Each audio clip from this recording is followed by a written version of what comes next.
So now we get to talk about the great bank robbery of 1908. Okay. By 1908, the First National Bank had outgrown its original bank building of the southwest corner of Myrtle and Orange, or Colorado. That building went up in 1887, and between 1909 and its organization, it had added another financial institution, the Monrovia Savings Bank, which shared the same quarters but had a different corporate structure, because my understanding is at that time commercial banks could not issue interest-bearing accounts. They could probably issue certificates of deposit, but I don't think savings accounts were something they could offer. So the concept was this: they would have a separate bank whose specialty would be home loans, home mortgages, and they would in fact offer interest-bearing accounts. So the First National bought the lot diagonally across the street at the northeast corner of Myrtle and Orange, or Colorado, cleared the old structures that were there, one of those old structures being the former Monroe and Pyle real estate office that was then moved up to the corner of Lime and Myrtle to make way for the construction of the First National. It was a single-story brick structure trimmed on the outside with terracotta tile, terracotta ornamental detailing, an ornate metal cornice, large plate glass windows, and on the inside, a quite elaborate bank lobby. It had a nice tile floor. The counters were marble up to the countertop, and from then on, the teller cages were mahogany. Had ornate pendant lighting suspended from the ceiling, had sconces around the perimeter of the banking lobby. It was very well appointed. In December of 1908, they engaged an employee of the Diebold Safe Company to come work on the vaults for the new building, or the vault for the new building. At the same time, because the Monrovia Savings Bank was going to stay in the original location, someone suggested it would be a good idea to have those vaults looked at and overhauled as well. So one C.S. Martin from Diebold, who worked on both the vaults, the new vault for the new building, overhauled the vaults in the old building. That consisted of an outer vault that was secured with a combination lock, a safe in the interior of the vault that had both a combination and a time lock, and a money chest that was in the safe itself, in which they put the cash, the gold coin, and the silver coin that they used in their day-to-day operations. There was also some cash in there that belonged to the Monrovia Savings Bank, but the vast majority of it was the cash of this First National Bank. The evening of December 14th, 1908, around midnight or thereafter, Dr. L.N. Wheeler, whose offices were over the First National, was on the street about midnight, engaged a man in conversation who had a bag that appeared to be full of tools with him, and he explained that he just finished up working on the vaults. Dr. Wheeler's suspicion was not aroused because he knew the vaults and the banking had been worked on in anticipation of the move, and so he exchanged a few pleasantries, and then the man took off. The following morning, the bank staff reported as usual. They opened the vaults, they prepared to set up the cash for the day, opened the money chest in the vault, only to discover to their immense chagrin that the money was missing. Sometime during the night, someone had entered the bank premises, opened the vaults with the combination, and managed to take the gold coin, the currency, left the silver behind. The big question was, how did they get past the time lock, which was set to be engaged until the morning, so that the combination itself would be ineffective until the time lock had expired and you could throw the vaults on that inner safe. Immediately, suspicion rested upon the employees of the bank because it was obvious that somebody had the combination of those vaults.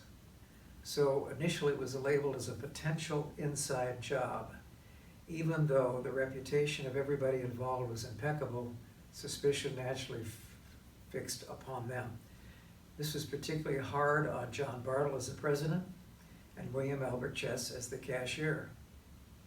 Their reputation stood to be tarnished. They were upstanding citizens. This was not easy for them. They were walking under a cloud of suspicion until something could happen to solve it. The bank contacted Pinkertons, they contacted the Diebold Safe Company, they contacted Maryland Casualty Company that had the bank insured for $25,000 against losses in the event of a burglary. Pinkertons sent out some detectives who asked some preliminary questions, and then they began their search. Pinkertons decided it probably was not an inside job, that somehow somebody had obtained the combinations and disabled the time lock. In fact, somebody from Pinkertons examined the time lock on the inside of the safe door, inside the vault, and realized that the position of some of the levers was not what it should have been, and that somehow it had malfunctioned. They focused on the employee from Diebold, the C.S. Martin. He had an alibi because the night of the robbery he'd been in Ventura. The attention of the Pinkertons was drawn by a newspaper account in the Los Angeles Times about a robbery that had taken place in Chinatown. An individual with a gun had entered a store, had immobilized the store clerk who was too frightened to tell him anything.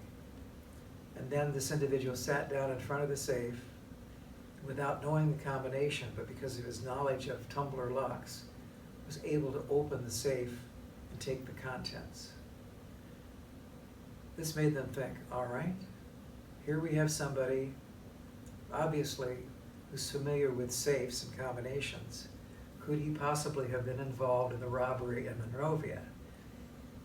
Somehow they were able to identify the man. They began to track him. He'd left Los Angeles. He'd gone to San Diego where he had bought diamonds, totally. He bought a watch fob, and watch fob in LA. He'd bought $500 in diamonds in San Diego. He had gone to Arizona where he'd lost a lot of money gambling. He'd finally ended up in Dayton, Ohio with his, how was she described? Consort. Fannie Wilson. Don't know if that was her real name or not, but Fannie was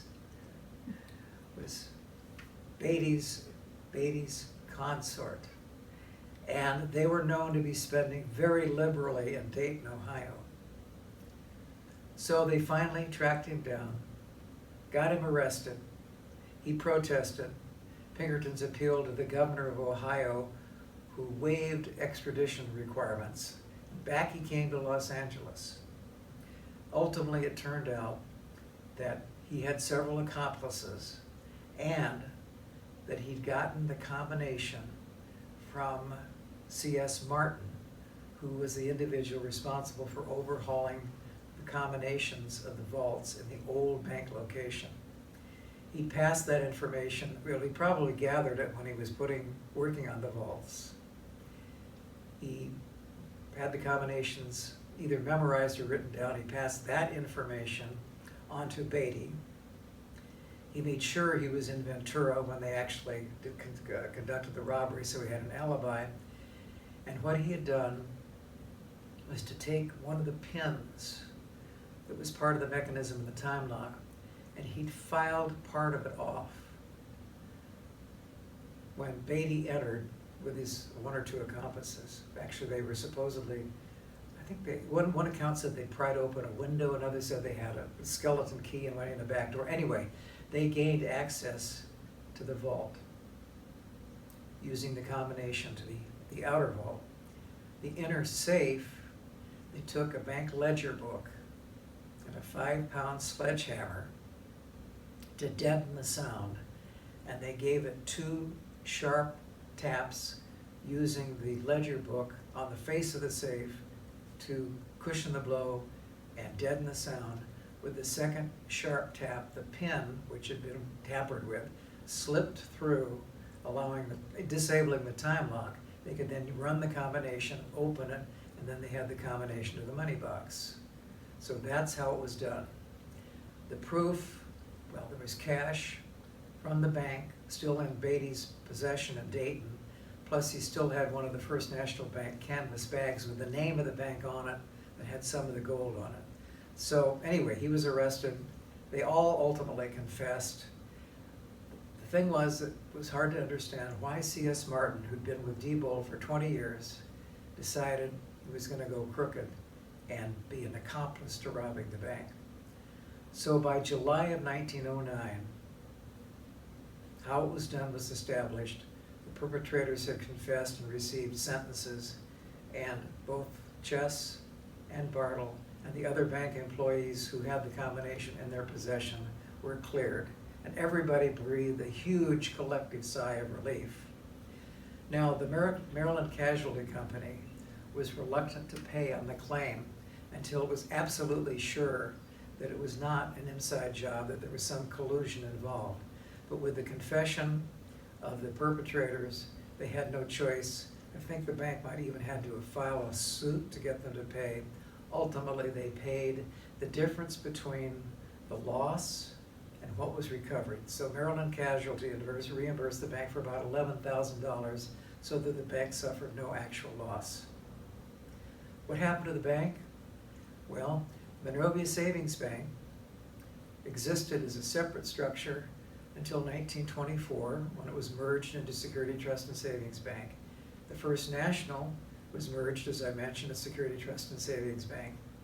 They functioned independently of each other on Myrtle Avenue until the late 1930s in the Depression, when the second location, originally the Monrovia Savings Bank, was merged into the parent organization, the First National, and the former bank building became commercial property. The Monrovia Savings Bank ultimately moved to a new location at Lyman Myrtle. It was merged into became part of the First National, or the Monrovia branch. In the late 1930s, probably as a result of the Depression, because it made no sense to have two separate branches about 2 blocks apart. And so if you happen to have a meal at Basin 141 today, you will be having your meal and having your drink, where banking used to be conducted for the Monrovia Savings Bank. It's even possible that the vault still exists on the premises.